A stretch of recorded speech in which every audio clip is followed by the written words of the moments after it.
Activists in Western Australia are continuing their calls for reform of juvenile detention in the state as a legal action gathers pace. Protesters staged a demonstration outside the Banksia Hill Correctional Centre, which is at the centre of the class action over its treatment of young inmates. They may have been small in number, but there was no mistaking their cause. What do we want? When do we want it?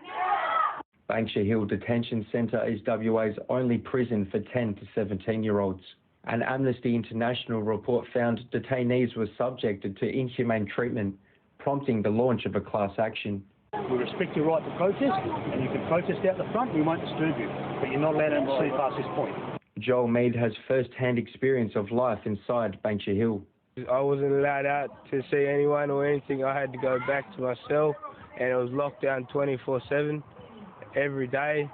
That was for 2 weeks straight. They tell us how they've been mistreated. Yeah, it's pretty bad. So yeah, we're here to stand up for them and their rights. Yeah, because their lives matter. Human rights advocates say the treatment of young inmates is leading to serious mental health issues. We know there are abusive practices here. We do know about the solitary confinement that's been going on for months and the great harm that this causes to children and young people. The lack of care whilst they're in their education, psychological helps. 70 or 80% of them will go on to being institutionalised in adult prison systems.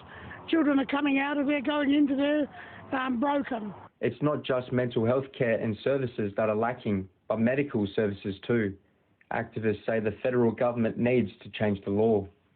To ensure that the Aboriginal medical services can come into these places, and there's 115 prisons right across this nation, 42,000 people that are incarcerated, that can be provided the right appropriate care. Close to 500 former detainees have signed up to be a part of the class action, seeking compensation but also hoping to change a system they say is incredibly damaging and inherently racist. We have to fix a broken system that is hurting, that is killing our people. Karen Cox for NITV News. A new First Nations political party is one step closer to Canberra, with the Indigenous